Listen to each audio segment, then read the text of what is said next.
मध्य प्रदेश के 55 जिले के अतिथि शिक्षकों को नमस्कार। और इनका दिल दुखाने वाले और इनकी बेइज्जती करने वाले राव उदय प्रताप सिंह स्कूल शिक्षा मंत्री ने बहुत ही बुरी बात कही है। आपको बता देते हैं, मुख्यमंत्री की घोषणाओं की निंदा की है शिक्षा मंत्री ने। वहीं आपको बता देते हैं कि 10 सितंबर को श्री शिवराज सिंह चौहान के आदेशों की भी धज्जियां उड़ा दी गईं और उनकी भी इज्जत नहीं रखी। इसी बीच आपको बता देते हैं, मध्य प्रदेश के 55 जिले के अतिथि शिक्षकों को नाम खराब किया है और उनका अपशब्द कहे हैं। इसी तरह से आपको बता देते हैं, मध्य प्रदेश के पूर्व मुख्यमंत्री श्री शिवराज सिंह चौहान की आदेश की घोषणाओं को भूल जाओ। इसलिए आपको बता देते हैं, मध्य प्रदेश के शिक्षा मंत्री का यह दूसरा बयान बहुत ही खराब है।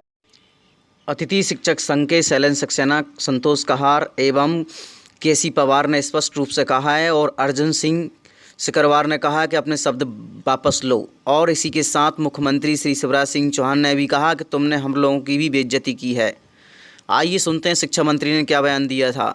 जर्मनी में हिटलर यहूदियों को करते थे टारगेट, उस तरह से आरएसएस भारत मुसलमानों को टारगेट कर रही है। अब मुझे लगता है मैं क्या कहूँ, मतलब दिग्विजय सिंह जी को कितने बार इस देश ने प्रमाण दिए, प्रदेश ने प्रमाण दिए। मुझे लगता है कि अब उनको थोड़ी सी, मतलब बहुत बड़े नेता हैं, वो वरिष्ठ हैं, लेकिन कोई भी वक्तव्य के पहले मुझे लगता है अब अवसर आ गया है, समय आ गया कि उनको थोड़ा चिंतन करके ही वक्तव्य देना चाहिए। अच्छा नहीं लगता, बहुत वरिष्ठ व्यक्ति हैं। सर, प्रदेश में 70,000 पद शिक्षकों के खाली पड़े हैं, किस तरह से भरे जाएंगे? सत्र लगातार चल रहा, लेकिन किसने बोला 70,000 खाली? किसने? अतिथि शिक्षक नियमितीकरण क्यों? नाम क्या है उनका? अतिथि। आप हमारे यहाँ मेहमान बन के आओगे तो घर पे कब्जा करोगे क्या? मैं अर्जुन सिंह सिकरवार, प्रदेश अध्यक्ष अतिथि शिक्षक संयुक्त मोर्चा मध्य प्रदेश, विशेष तौर पर आपसे निवेदन करना चाहता हूं, आप अपने शब्दों को तुरंत वापस ले लीजिए और अतिथि शिक्षकों के भविष्य के लिए एक सुनहरी पहल करिए। मेरा आपसे आग्रह ये है कि माननीय जो हमारे अतिथि शिक्षक हैं, उनको शिक्षण व्यवस्था में जहाँ पर गैप है, जहाँ शिक्षक कम है, वहाँ उनको लगाया जाता है। अभी पिछले दिनों वो आए थे, हम लोग उनके साथ बैठक की थी और उनके जो 2-3 विषय हैं, महत्वपूर्ण विषय, उनको हम लोग उन पर काम कर रहे हैं, कार्रवाई कर रहे हैं। और हमारी कोशिश होगी, कोई अतिथि शिक्षक लगता है तो उससे पूरा एकेडमिक सेशन उससे काम कराया जाए, कि वो भी हमारा एक बेरोजगार नौजवान है और उसके हितों की रक्षा सर्वोच्च प्राथमिकता हमारी है। क्योंकि हमारे स्कूलों के संचालन में अतिथि शिक्षक की महत्वपूर्ण भूमिका है और जब विभाग ये मानता है कि अतिथि शिक्षक हमारे लिए महत्वपूर्ण है, इसलिए उसको भी चिंता नहीं करना चाहिए। जहाँ तक उनके असंतोष की बात है, आप कल्पना करिए कि वो कहते पिछले साल 68,000 अतिथि शिक्षक थे, इस बार हमारे कम बचे हैं। तो हमारा जो शिक्षक जहाँ बच्चे नहीं हैं वहाँ पर पदस्थ था, उसको हमने निकाल के जो खाली जगह हैं अतिशेष में वहाँ ले जाने का काम किया। हमने उच्च पद प्रभार की पोस्टिंग प्रमोशन करके करी। एक बार युक्तियुक्तकरण होने से 12 से 13,000 शिक्षकों की हमारी कमी की पूर्ति हुई। तो स्वाभाविक रूप से जहाँ पूर्ति हो गई वहाँ शिक्षक क्यों भर्ती करेंगे हम? वो संख्या तो कम आना ही है और अगर हम करेंगे तो उनकी सैलरी कहाँ से देंगे? तो क्या है, विभाग को चलाने में, सरकार को चलाने में वित्तीय प्रबंधन और न्याय संगत चीज़ों का समायोजन करना पड़ता है, संयोजन करना पड़ता है, तब जाके चीज़ें होती हैं। हमारी चाहे शिक्षक हो, अतिथि शिक्षक हो, न्यायालयीन प्रकरण जो अभी पेंडिंग है वो उसमें सरकार की तरफ से उनको तेजी लाने के लिए अपनी तरफ से की गई कार्रवाई हो, हम पूरी चिंता शिक्षकों के संबंध में कर रहे हैं। धन्यवाद। आज माननीय शिक्षा मंत्री जी ने जो बात कही है अतिथि शिक्षकों के लिए, घोर निंदनीय है। हम सभी का इन्होंने अपमान किया है।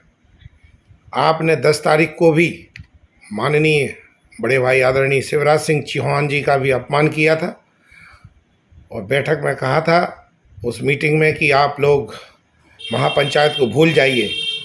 माननीय शिक्षा मंत्री जी, याद रखिएगा, आपको भी किसी शिक्षक ने ही पढ़ाया है, तब कहीं आप आज आकर शिक्षा मंत्री बने हैं। मैं परम आदरणीय बड़े भाई डॉक्टर मोहन यादव जी से निवेदन करना चाहता हूं, ऐसे मंत्री को तत्काल अपने मंत्रिमंडल से बर्खास्त करें जिसने समूचे शिक्षा विभाग के अतिथि शिक्षक साथियों का अपमान किया है। हम लोग मेहमान नहीं हैं, पूरी मेहनत से, तन से, मन से, धन से, समर्पित भाव से बच्चों को अपना रिजल्ट दे रहे हैं, मेहनत कर रहे हैं। हमारे पढ़ाए हुए बच्चे आज बड़े बड़े पदों पर हैं। आप 5 साल के लिए विधायक बनते हैं, मंत्री बनते हैं, जिंदगी भर पेंशन खाते हैं। शर्म आना चाहिए आपको आपके बयान पर। आप भी मेरे बड़े भाई हैं, मैं आपकी बहुत इज्जत करता था आज तक, लेकिन आज मैं शर्मिंदा हूँ। आज आपने कैसे हम लोगों को मेहमान कह दिया और क्या कब्जे वाली बात कही है, ये गलत बात है। आदरणीय बड़े भाई, आप माफ़ी मध्य प्रदेश के समस्त अतिथि शिक्षक भाइयों को नमस्कार। साथियों, आज शिक्षा मंत्री माननीय राव उदय प्रताप सिंह द्वारा एक गैर जिम्मेदाराना बयान सामने आया है, जिसकी हम कठोर शब्दों में निंदा करते हैं। एक जिम्मेदार व्यक्ति द्वारा ये शब्द बिल्कुल ही शोभा नहीं देते।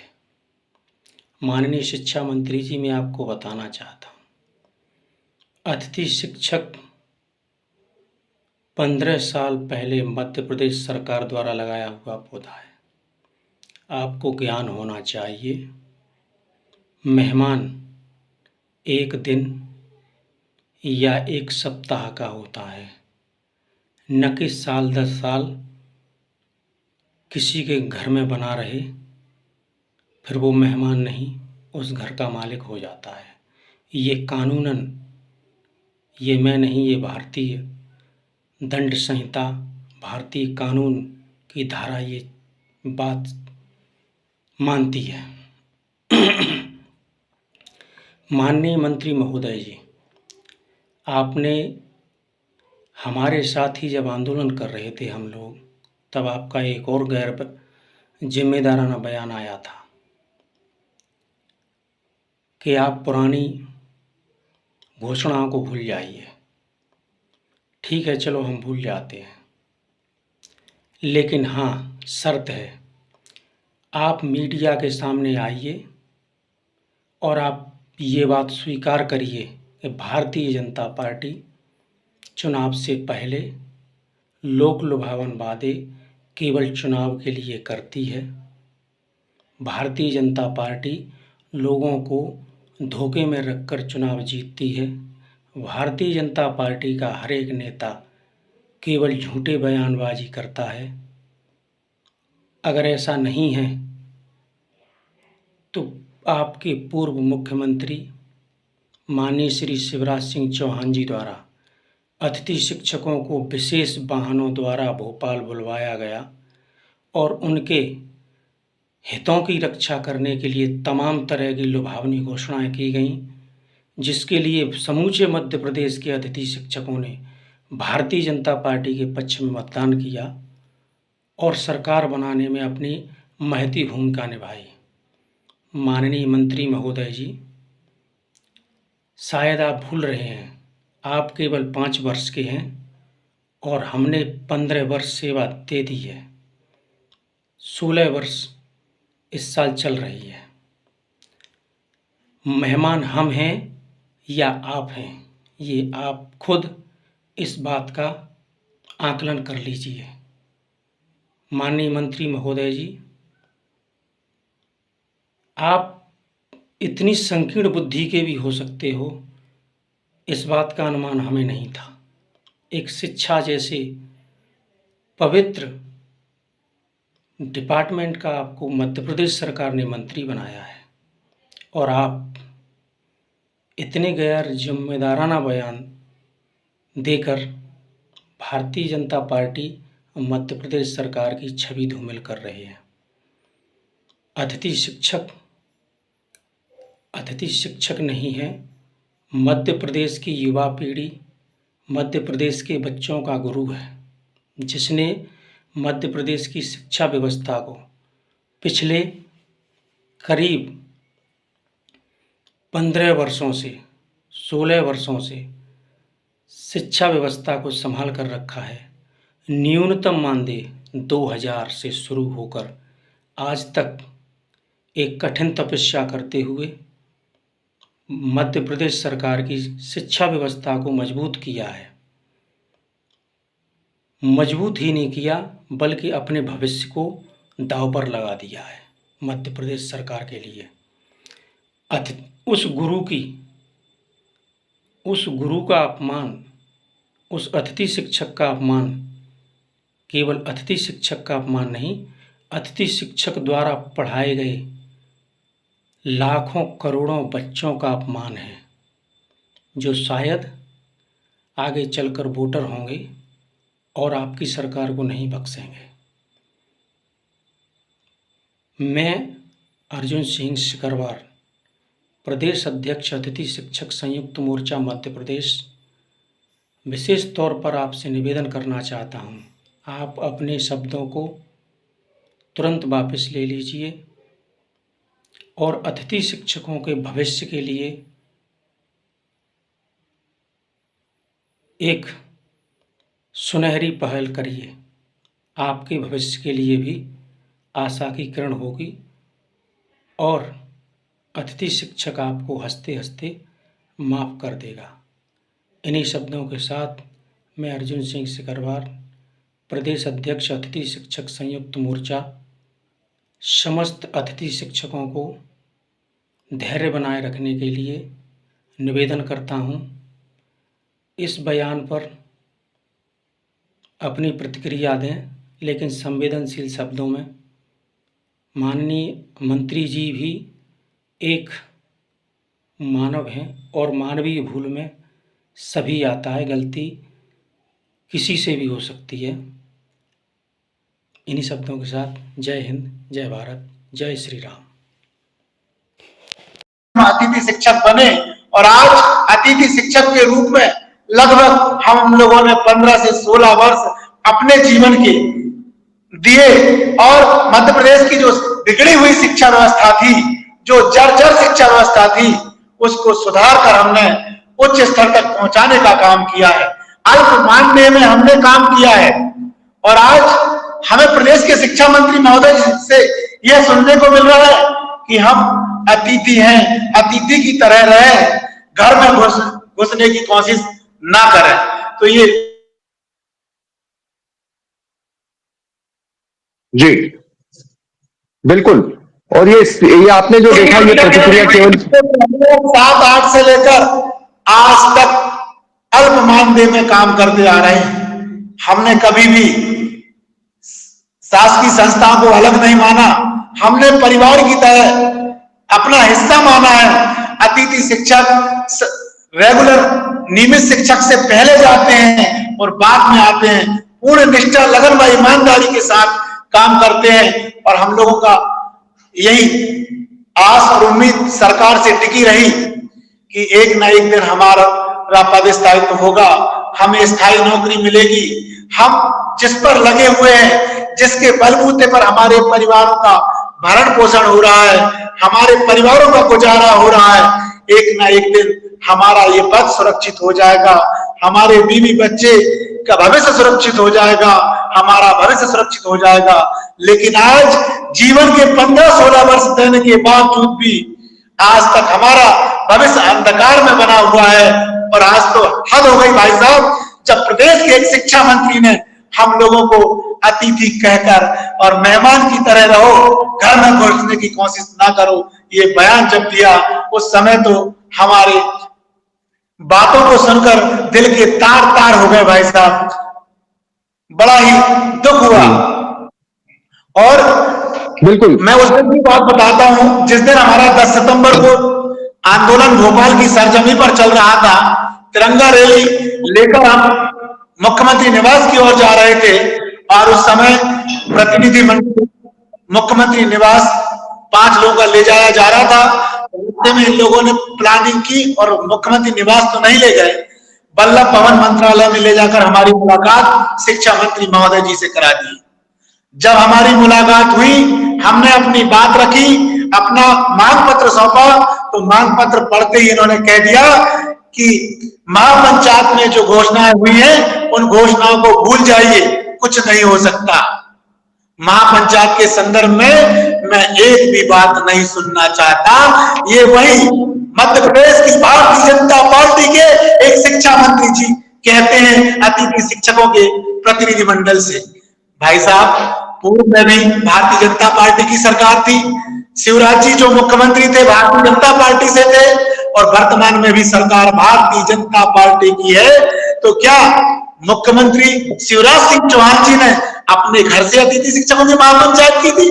पूरा प्रशासनिक अमला लगा हुआ था, शासन का अमला लगा हुआ था, और पूरी मध्य प्रदेश की जनता का करोड़ों रुपए खर्च करके किया गया उस महापंचायत में। और जो भविष्य सुरक्षित करने के लिए घोषणाएं की गई हमारे लिए, उनमें से सिर्फ एक घोषणा पूरी हुई है मानदेय वृद्धि की, बाकी की शेष घोषणाएं अभी भी बाकी है, जिसके लिए हम लोगों ने 10 तारीख का आंदोलन किया था। लेकिन आज प्रदेश के शिक्षा मंत्री ने उसे सिरे से खारिज कर दिया, पूर्व मुख्यमंत्री के द्वारा की गई घोषणाओं को, कि उनको भूल जाइए, वो कभी पूरी नहीं होने वाली है। आप तो नए सिरे से बात करो कि हम आपको क्या दे सकते हैं और आप क्या ले सकते हो।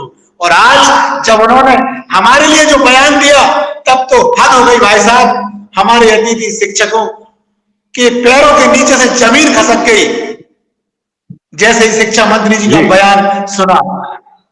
जी संतोष भाई, बिल्कुल इसी मसले पर हम बात कर रहे हैं। हम यही कह रहे हैं कि मंत्री जी भी देखें इस लिंक को, तो उन्हें समझ पड़ेगी कि आखिर उन्होंने क्या कह दिया।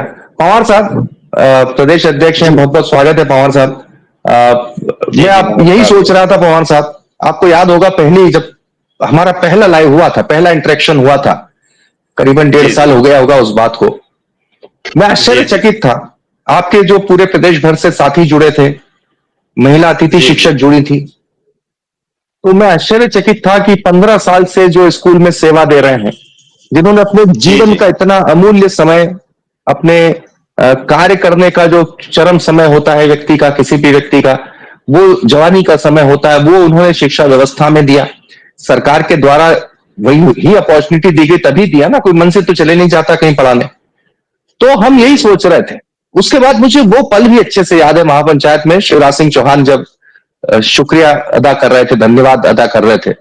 और अभी की स्थिति, अभी आज का जो बयान है कि मेहमान हो तो क्या घर पे कब्जा करोगे, ये क्या आपको क्या बताता है? मतलब हम क्या सोचे इससे जो रुख पता चलता है शिक्षा मंत्री उदय प्रताप का, हम क्या सोचें? जी भुवनेश्वर जी, सबसे पहले तो मैं आपके चैनल के माध्यम से शिक्षा मंत्री जी का जो आज का बयान है, मैं उनकी निंदा करता हूं। बहुत दुर्भाग्यपूर्ण बयान है और आजाद स्कूल अतिथि शिक्षक संघ इसका विरोध करता है। और मैं एक शिक्षक होने के नाते माननीय शिक्षा मंत्री जी से अनुरोध करता हूं कि अपने बयान आप वापस ले। यदि आपने बयान अगर वापस नहीं लिए तो इस बयान के खिलाफ मध्य प्रदेश के 70,000 अतिथि शिक्षक सड़कों पर उतरेंगे, क्योंकि हम अतिथि शिक्षक ही सही, स्वाभिमान तो हमारा भी है भाई, हमारा भी स्वाभिमान है। अगर आप कह रहे हो कि आप अतिथि शिक्षक है, तो मैं शिक्षा मंत्री जी से पूछना चाहता हूं कि आपके यहाँ कितने अतिथि ऐसे हैं, मेहमान कितने हैं कि जो 17 साल से आपके घर में बैठे हैं? भाई अतिथि होता है, 1 दिन का होता है, 1 सप्ताह का होता है, 1 माह का होता है। 16 वर्ष हो गए हैं, 16 साल हमको हो गए हैं, 16 साल का कौन सा मेहमान है ऐसा? और नहीं, अगर आपको रखना था तो हमें पहले ही भगा देते, पहले ही कह देते कि भाई आप मेहमान है, अतिथि हो गया हमारा, 4 महीने आपने पढ़ा दिया, आप चले जाइए। फिर क्यों ये इन चुनाव के वक्त पर, जब जब चुनाव आए इस 16 सालों में, तब आपने मंचों से तात्कालिक मंत्री ने, तात्कालिक मुख्यमंत्री ने, तात्कालिक शिक्षा मंत्रियों ने बयान दिए कि हम आपका भविष्य सुरक्षित करेंगे, हम आप गुरु जी की तरह आपका भविष्य बनाएंगे, हम इनके तरह आपका, हमें इतना लालच दिया गया, हमें इतने आश्वासन दिएगा हम कि आपका भविष्य सुरक्षित करेंगे। और उस भविष्य सुरक्षित करने के चक्कर में ही हमने 16 साल इस सरकार को दिए। और आज जो शिक्षा मंत्री जी कह रहे हैं कि घर पे कब्जा कर लोगे क्या, ये कौन सी बात हुई? मेरी तो बात समझ नहीं आ रही कि इतने बड़े शिक्षा मंत्री जी, मध्य प्रदेश जैसे प्रदेश के शिक्षा मंत्री जी एक शिक्षक के बारे में इतनी छोटी बात कर रहे हैं। तो मैं नहीं समझता कि ये एक शिक्षा मंत्री जी के स्तर की बात होगी। उन्हें अपने शब्द तो वापस लेना पड़ेगा। हम इंतजार कर रहे हैं, अन्यथा हम 70,000 अतिथि शिक्षक हमारे स्वाभिमान के लिए हम सड़क पर आएंगे और इस बयान की निंदा करेंगे। अगर आंदोलन होता है तो उसकी क्या रूपरेखा होगी पवार साहब? देखिए, हमारा आंदोलन 10 सितंबर को भी हुआ। 10 सितंबर को 10 से 15,000 अतिथि शिक्षक भाई बहन गए। संतान सप्तमी होने के कारण हमारी अतिथि बहनें थोड़ी कम संख्या में पहुंच पाई थी, फिर भी सबने सहयोग किया। सबके अंदर एक जज्बा था, सबके अंदर एक इच्छा शक्ति थी कि हम 16 वर्ष हमने इस सरकार को दिए हैं, तो इस बार हम जाएंगे तो निश्चित ही हम कुछ ना कुछ लेकर आएंगे। वैसे देखा जाए तो उस दिन भी माननीय शिक्षा मंत्री के द्वारा जो भूल जाओ वाला बयान दिया था, यह हमारे प्रतिनिधि मंडल को कहा था कि आप महापंचायत की घोषणाओं को भूल जाओ। हाँ। तो हम उनसे पूछना चाहते हैं, क्या माननीय शिवराज सिंह चौहान जी भारतीय जनता पार्टी के मुख्यमंत्री नहीं थे, या आप उन्हें मुख्यमंत्री नहीं मान रहे हैं, या क्या आप माननीय मुख्यमंत्री जो पूर्व मुख्यमंत्री शिवराज सिंह चौहान जी को हल्के में ले रहे हैं? भाई 16 साल के मुख्यमंत्री है वो, उन्होंने महापंचायत की है, शासकीय खर्चे पर की है, और उस महापंचायत में 30,000 अतिथि शिक्षकों के सामने, पूरे मध्य प्रदेश और देश के पत्रकार बंधुओं के सामने, सारे शासन प्रशासन के लोगों के सामने घोषणा की है। कोई अकेले में हमें नहीं कहा, कोई मंच से नहीं कहा, यह तो एक शासन के खर्चे पर महापंचायत हुई थी। अब उस महापंचायत से आप क्यों मुकुर रहे हैं भाई? हम अलग से कुछ नहीं मांगते। चलो हम ये बोलते हैं कि माननीय पूर्व मुख्यमंत्री शिवराज सिंह चौहान जी ने जो घोषणाएं की थी, 5 घोषणाएं उनकी थी, वो 5 पूरी कर दीजिए। एक भी अतिथि शिक्षक भोपाल की धरा पर नहीं आएगा, आपके खिलाफ एक शब्द नहीं बोलेगा, बस हमें वो 5 घोषणाओं के आदेश जारी करवा दीजिए आप। पवार साहब, ये आपने जो बात कही इसमें ये तो एक हम आशा की किरण की तरफ बढ़ते हैं तब वो बात होती है। और अफसोस के साथ आज हमें जिस टॉपिक पर बात करना पड़ रही है कि शिक्षा मंत्री इस तरीके, इस नजरिए से देख रहे हैं अतिथि शिक्षकों को कि मेहमान हो तो मेहमान रहो, घर पर कब्जा मत करो, तो वो स्थिति ही बताती है। तो ऐसे में क्या अगला जो आंदोलन है क्या 2 अक्टूबर को होगा, जैसा कि आपके साथी बता रहे थे? बिल्कुल बिल्कुल, हमारे अधिकांश साथियों का मन 2 अक्टूबर का है, सबने मन बना लिया है, फिर भी हमने अभी फाइनलाइज नहीं किया है। हम अभी ऑनलाइन एक बैठक कर रहे हैं, हम उसका स्वरूप देख रहे हैं। अब हम प्लान के साथ आएंगे, क्योंकि अगर हम प्लान के साथ नहीं आते हैं तो शासन प्रशासन चाहता है कि ये जल्दी से घर वापस चले जाए। हम अब प्लान बनाकर आएंगे बढ़िया। हमें एक दिन के लिए नहीं आएंगे, हम बैठने के लिए आएंगे कि आप कुछ भी करो हमारे साथ। उस दिन भी हमने तो साफ बोला था कि भाई हमें लाठी चार्ज कर दो, हम पर वाटर कैनन कर दो, तो बोले नहीं आप शिक्षक। अरे हम शिक्षक है तो सरकार को यही बात बता दे कि सरकार हमारी मांगे मान ले, बस जो तात्कालिक मांग मानी गई थी।